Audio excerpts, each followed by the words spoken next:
চলতি অর্থবছরের ১১ মাসে ব্যাংক ও আর্থিক প্রতিষ্ঠানগুলোর সন্দেহজনক লেনদেন রিপোর্টিং বেড়েছে ৫৬% বেশি। মূলত জুলাই বিপ্লবের পর এ ধরনের রিপোর্টিং ব্যাপক বেড়েছে বলে জানিয়েছে আর্থিক গোয়েন্দা সংস্থা বিএফআইইউ। মঙ্গলবার বাংলাদেশ ব্যাংকে এক সংবাদ সম্মেলনে এ তথ্য জানানো হয়। এ সময় বাংলাদেশ ব্যাংকের গভর্নর জানান, আওয়ামী লীগের শাসন আমলে দেশ থেকে পাচার হয়েছে প্রায় $২০ বিলিয়ন।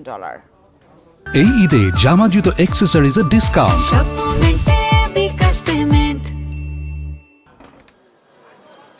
দুর্নীতি, অনিয়ম ও অর্থ পাচারের মাধ্যমে প্রতি বছর কয়েক লাখ কোটি টাকা লেনদেন হয় ব্যাংক ও আর্থিক প্রতিষ্ঠানে। এ অর্থের বড় একটি অংশ পাচার হলেও অনেকেই থেকে যায় ধরাছোঁয়ার বাইরে। Bangladesh financial intelligence unit BFIU তথ্য বলছে, গেল অর্থবছর সন্দেহজনক লেনদেন বেড়েছে প্রায় 23%।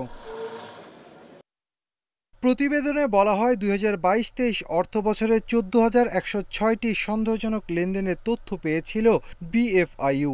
তবে ২০২৩-২৪ অর্থবছরে তা বেড়ে দাঁড়ায় ১৭,৩৪৫টিতে।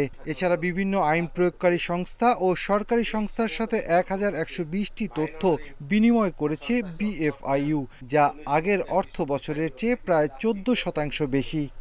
মানি লন্ডারিং ও সন্ত্রাসী কার্যে অর্থায়ন প্রতিরোধের মাধ্যমে একটি স্থিতিশীল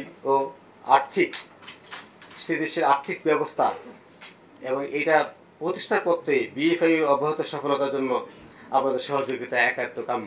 লক্ষ কি টাকা উদ্ধার, না তাদেরকে শুধু হয়রানি করা বা জেলে পোড়া তো খুবই কঠিন ব্যাপার।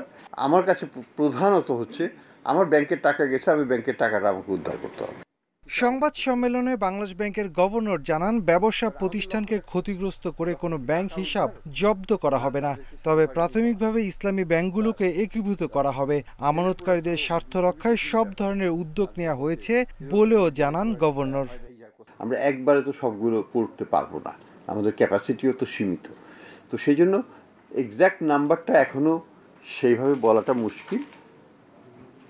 তবে ইসলামিক ব্যাংকগুলোকে নিয়ে একটা করার কথা আমরা চিন্তা করছি, সেটা হবে।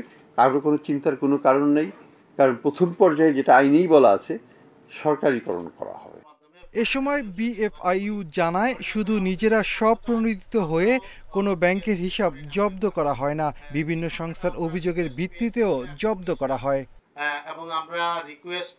Shafiul Alam Sujon, independent news, Dhaka.